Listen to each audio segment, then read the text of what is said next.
एकतर्फी प्रेमातून एका युवकाने अल्पवयीन मुलीच्या भावाचं बंदुकीचा धाक दाखवून अपहरण केल्याचा धक्कादायक प्रकार बिहारमधील मुंगेर परिसरात घडलाय। या प्रकरणी पोलिसांनी आरोपी नितीश कुमार याला अटक केली असून त्याच्यावर अपहरण केल्याप्रकरणी तसेच बेकायदेशीर बंदूक बाळगल्याप्रकरणी गुन्हा दाखल करण्यात आलाय। बुधवार दिनांक 3 जानेवारी 2024 येथून मुंगेर येथून एक धक्कादायक प्रकार समोर आला। हे प्रकरण गोविंदपूर गावचं आहे।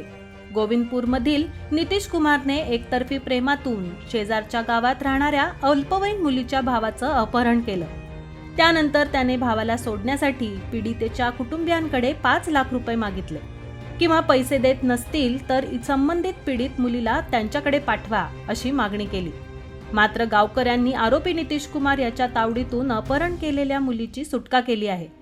गावकऱ्यांनी नितीश कुमार व त्याच्या मित्राला पकडलं व खांबाला बांधून त्यांना चांगलाच चोप देत त्यांचा व्हिडिओ बनवला। तसेच आरोपीकडे एक गावठी गट्टाही सापडला असून गावकऱ्यांनी आरोपींना पोलिसांच्या ताब्यात दिलाय।